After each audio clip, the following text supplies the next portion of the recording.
జరిగిన సార్వత్రిక ఎన్నికలలో ఆంధ్రప్రదేశ్ రాష్ట్రంలో పిఠాపురం నియోజకవర్గం కాకినాడ జిల్లాలో వైఎస్ఆర్సీపీ అభ్యర్థినిగా నాకు అవకాశం ఇచ్చారు. జగన్మోహన్ రెడ్డి గారికి నా హృదయపూర్వక ధన్యవాదాలు తెలియజేస్తున్నాం.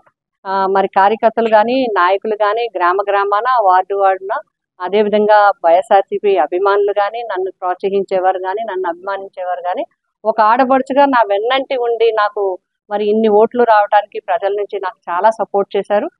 మరి చేసిన వారందరికీ కూడా నేను హృదయపూర్వకంగా ధన్యవాదాలు తెలియజేస్తున్నాను. అదేవిధంగా నాకు ఓట్లు వేసిన ప్రజలందరికీ కూడా హృదయపూర్వకంగా ధన్యవాదాలు. పిఠాపురం నియోజకవర్గ ప్రజలకి కూడా నా ధన్యవాదాలు తెలియజేస్తున్నాం. ప్రజా తీర్పుని మేమందరం కూడా గౌరవిస్తున్నాం. ఎందుకంటే ప్రజలు ఇచ్చిన తీర్పుని గౌరవించడం అనేది రాజకీయ పరంగా మా అందరి బాధ్యత. గెలుపోవటం అనేది రాజకీయాల్లో సహజం. ఒక్కొక్కసారి ఒక్కొక్క పార్టీ గెలుస్తుంటది. ప్రజలు ఎవరిని గెలిపించాలనుకుంటే అదే విజయం అవుతుంది. ఆ విధంగా ఇప్పుడు జనసేన పార్టీ నుంచి ఎమ్మెల్యేగా, పిఠాపురం ఎమ్మెల్యేగా ఎన్నికైన పవన్ కళ్యాణ్ గారికి హృదయపూర్వకంగా శుభాకాంక్షలు తెలియజేస్తున్నాం. ప్రజల ఆకాంక్షలకు అనుగుణంగా తప్పకుండా ఈ నియోజకవర్గ అభివృద్ధికి కృషి చేస్తారని ఆశిస్తున్నాం.